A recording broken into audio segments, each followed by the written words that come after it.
하이델베르크 요리문답 24문입니다. 이 조목들은 어떻게 나뉘어집니까? 세 부분으로 나누어지는데, 첫째는 성부 하나님과 우리의 창조에 관한 것이요. 둘째는 성자 하나님과 우리의 구속에 관한 것이요. 셋째는 성령 하나님과 우리의 성화에 관한 것입니다. 해설. 사도신경은 다음에 세 가지 주요 부분으로 이루어져 있습니다. 첫째로 성부 하나님과 우리의 창조. 둘째로 성자 하나님과 우리의 구속, 셋째로 성령 하나님과 우리의 성화입니다. 25문. 신적인 분은 오직 한 분이신데 어째서 그대는 성부, 성자, 성령의 삼위를 말합니까? 답. 이 구별된 삼위께서 한 분이시며 참되고 영원하신 하나님이시라는 것을 하나님께서 친히 그의 말씀 속에 계시하셨기 때문입니다. 해설. 우리는 이 질문에다 유일하시고 참되신 하나님과 또한 삼위에 관한 교회의 교리를 포함시켰습니다. 이 주제와 관련하여 우리가 주목해야 할 주요 질문들은 다음과 같습니다. 첫째, 하나님이 계시다는 것은 어디에서 입증되는가? 하나님이 계시다는 것은 철학과 신학 모두의 공통적인 여러 가지 논증들을 통해서 입증되는데, 그것들은 다음과 같습니다. 자연의 어느 곳에서나 볼 수 있는 질서와 조화가 하나님의 존재하심을 증명해 줍니다. 누구나 감지하듯이 자연의 각 부분의 지혜로운 정렬, 특정한 법칙에 따라 끊임없이 이어지는 변화와 작용 등은 뭔가 지성적이며 전능한 존재를 상정하지 않고서는 존재할 수도 보존될 수도 없는 것입니다. 성경은 여러 곳에서 상당히 길게 이런 논증을 언급하고 있습니다.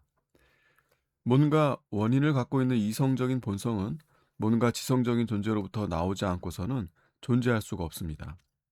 원인이란 그것이 산출하는 결과보다 더 저급한 성격의 것이 아니기 때문입니다.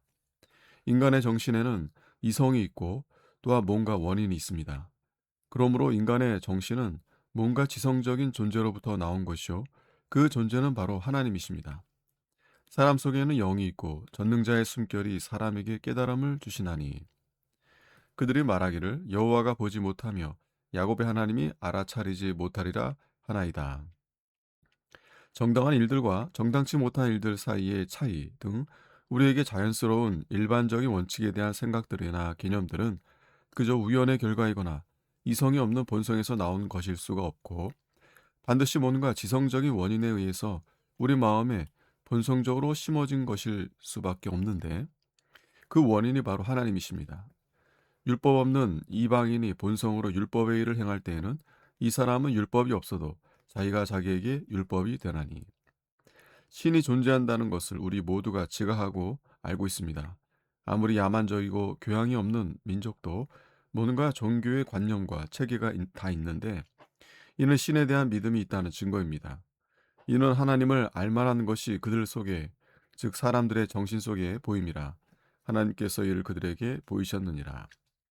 불경건한 자들이 죄를 범한 다음에 겪는 양심의 가책과 마음의 시달림은 어떤 지성적인 존재 말고는 가져다 줄 수가 없습니다. 곧 정당한 일과 정당치 못한 일을 구별할 줄 알며 사람의 생각과 마음을 알며 악인의 마음에 그런 두려움과 불길함이 생겨나게 할 수 있는 자가 없이는 그런 일이 일어날 수가 없는 것입니다. 그 벌레가 죽지 아니하며 악인에게는 평강이 없다. 내 하나님 여호와는 소멸하는 불이시오.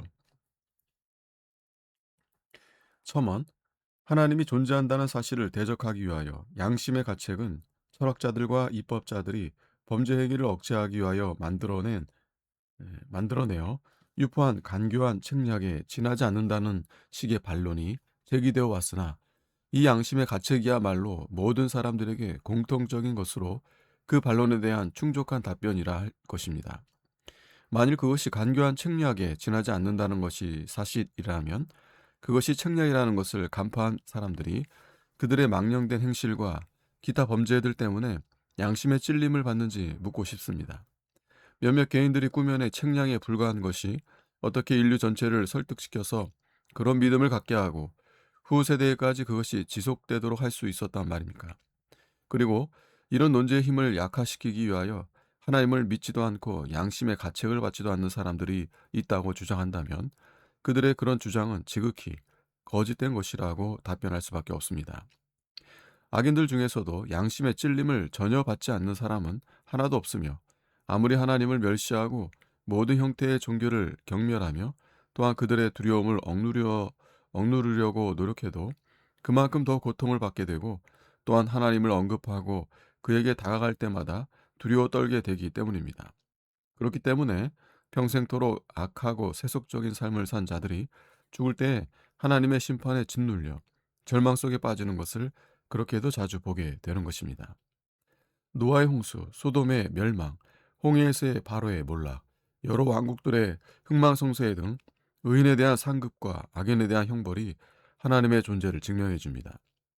악인과 악한 나라에게 가해지는 이 심판들이 온 세상에 전능한 심판자가 존재하는 것이 틀림없음을 증거해 주기 때문입니다. 여호와께서 자기를 알게 하사 심판을 행하셨으며 진실로 땅에서 심판하시는 하나님이 계시다. 첨언, 일시적으로 악인이 흥황하고 경건한 자들이 억압을 받는 경우도 많으나, 그런 예들이 간혹 나타난다고 해서 대부분의 경우에 적용되는 일반적인 법칙이 약화되는 것은 아닙니다.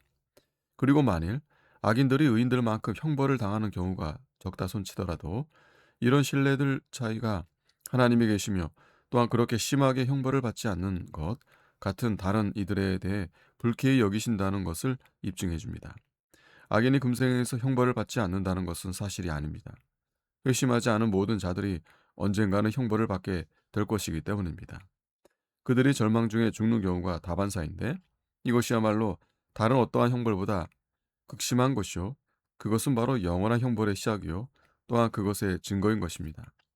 악인이 금생에서 당하는 형벌이 그들이 지은 죄에 합당한 것만큼 크지는 않지만, 그럼에도 불구하고 불경건한 자들의 지극히 비극적인 범죄들과 일치하는 점이 있으므로 교회의 교리를 통해서 우리는 하나님께서 여기서 악인들에게 은전을 베푸시고 또한 의인들에게는 가혹함을 보이시는 것 같을지라도 그의 섭리와 정의가 약화되는 것이 아니고 오히려 그것이 하나님의 선하심을 선포해 준다는 것을 배우게 됩니다.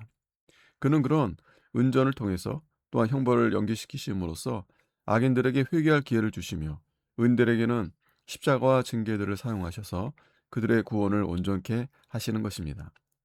정의롭고 순전한 법들을 통해서 지혜롭게 다스림을 받는 사회적 질서와 통치는 뭔가 지성적인 존재가 이런 질서를 승인하지 않고서는 사람에게서 시행될 수가 없습니다.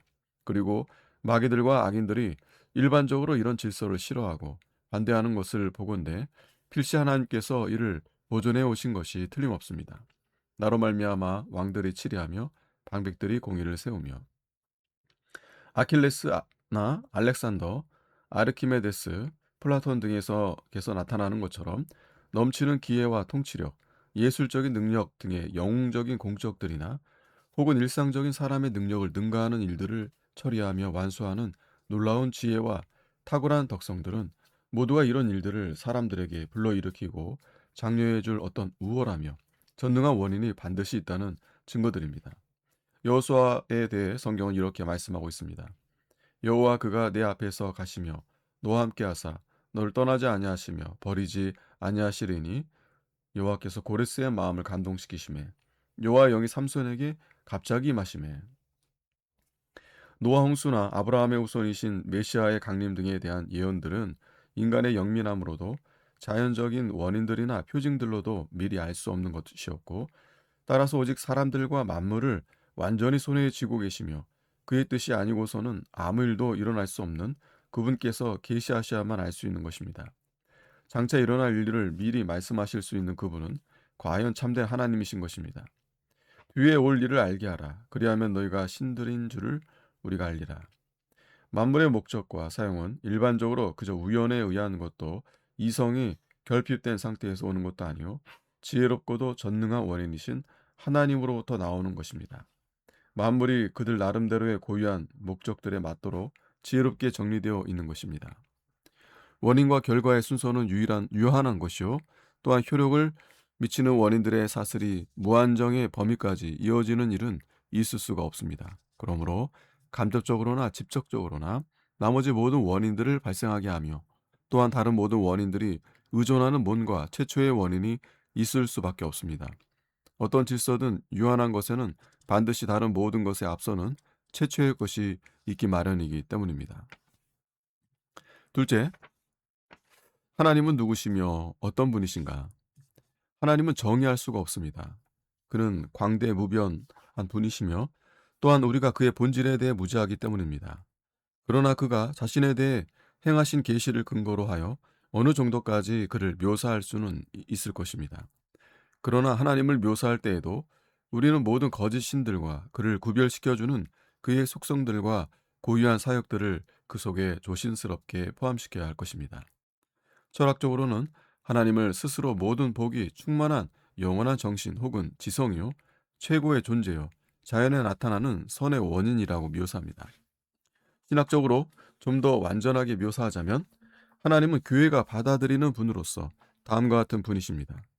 하나님은 영적인 본질로서 지성이 있으시며 영원하시며 모든 피조물들과 다르시며 불가해하시며 그 스스로 지극히 완전하시고 불변하시며 권능과 지혜와 선하심이 무한하시며 의로우시고 참되시며 정결하시고 자비로우시며 궁일이 풍성하시며 지극히 자유로우시며 죄를 미워하시는 분이시니 곧 영원 전에 아들을 자기 형상대로 낳으신 성부시요 성부와 함께 영원한 형상이신 성자시요 성부와 성자로부터 나오시는 성령이시니 이 하나님은 선지자들과 사도들이 전한 확고한 말씀과 또한 신적인 증언들로 말미암아 신적으로 계시되었으며 영원하신 성부께서 성자 및 성령과 더불어 천지와 그 만물을 창조하셨고 모든 만물들에게 임재하사 그의 섭리로 그것들을 보존하시고 다스리시며 그것들 속에 모든 선한 일들을 이루시며 그 자신의 형상을 따라 지음받은 인류 중에서 성자로 말미암아 영원한 교회를 택하시고 자기에게로 모아들이사 이 교회로 말미암아 이 한 분이 신 이 한 분이신 참되신 하나님께서 하늘로부터 계시된 말씀을 따라 이 땅에서 알려지시고 찬송을 받으시며 또한 내생에서 영광을 받으실 것이요 또한 의인과 악인의 심판주가 되실 것입니다. 교회가 제시하는 하나님에 대한 신학적인 묘사는 다음과 같은 점에서 철학적인 묘사와 다릅니다. 첫째, 완전함에서 삼위 하나님 사이의 구별, 선택, 그리고 성자를 통하여 교회를 모아들이는 일 등 본질상 사람에게는 전혀 알려져 있지 않은 내용들이 포함되어 있기 때문입니다. 또한 자연에서 알려지는 것들을 더욱 충분하게 설명해 주기도 합니다. 둘째, 그 효과에서 본성의 빛만으로는 사람이 하나님에 대한 참된 지식에 이를 수도 없고 하나님을 사랑하고 경외하거나 거룩한 방향으로 나아갈 수가 없습니다. 신학적인 묘사는 또한 교회가 예배하는 참된 하나님이 그의 속성과 위격적인 구별과 사역 등 세 가지로 거짓 신들과 구별된다는 점을 가르쳐 줍니다. 하나님께서는 본성적으로 그의 속성들이 드러내는 바로 그런 분이심을 그의 사역을 통해서 선포하셨습니다. 그는 또한 신적인 본질에 삼위가 계시다는 것을 보여주십니다. 창조의 사역에서나 구속의 사역에서나 성화의 사역 등 그의 사역들에 따라서 그에게 다른 칭호들이 붙여지고 또한 신격의 삼위들 각각에게 고유한 이름이 적용되기 때문입니다. 그러므로 하나님은 다음과 같은 점에서 우상들과는 다른 분이십니다. 첫째로 그의 속성들에서 교회를 떠나서는 하나님의 속성 중 어떠한 것도 올바로 충분히 알 수가 없습니다. 그의 궁일하심조차도 교회 바깥에 있는 자들은 정당하게 알 수가 없습니다. 왜냐하면 성자를 알지 못하거나 그에 관한 가르침이 부패된 상태에 있기 때문입니다. 하나님의 정의도 알 수 없습니다. 악인들은 하나님께서 죄에 대하여 그렇게 크게 진노하심으로 그에 대한 보상이 필요하다는 것이나 오로지 성자의 죽으심을 통해서만 구속이 이루어질 수 있었다는 것을 믿지 않기 때문입니다. 또한 교회가 없이는 하나님의 지혜도 알 수가 없습니다. 그 지혜의 주된 부분이 그의 말씀에 있는데 이방인들에게는 그 말씀이 없기 때문입니다. 하나님의 신실하심 역시 마찬가지입니다. 자연으로부터는 하나님의 약속들에 대한 지식을 얻지 못하기 때문입니다. 하나님의 모든 속성들이 다 그런 것입니다. 교회는 이처럼 하나님께 최고의 의와 진리와 선하심과 궁휼하심과 인자하심을 돌립니다. 그러나 여러 이단 분파들은 하나님의 속성들을 완전히 무시해버리든가 혹은 그것들에 대해 뭔가 지식이 있다 하더라도 왜곡시켜 버리는 것입니다. 둘째로 삼위 하나님의 위격적인 구별에서 이교도 철학자들과 이단 분파들은 한신적 본질에 삼위가 계시다는 것을 알지도 못하고 인정하지도 않습니다. 그러나 교회는 성부, 성자, 성령을 시인하며 예배하며 그의 말씀 속에서 친히 계시하신 대로 이 세 분이 한 하나님이심을 믿는 것입니다. 셋째로 그의 사역들에서 교회 바깥에 있는 자들은 만물의 창조와 운행에 대하여 바른 지식이 없고 성자와 성령을 통한 구속과 성화의 사역에 대해서는 더더욱 올바른 지식이 없습니다. 참되신 하나님은 이런 점들에서 우상들과 구별되십니다. 하나님의 말씀이 교회에게 계시하는 바 하나님에 대한 지식은 이교도들이 본성의 빛에 의존하여 얻은 지식과는 다른 것입니다. 아멘.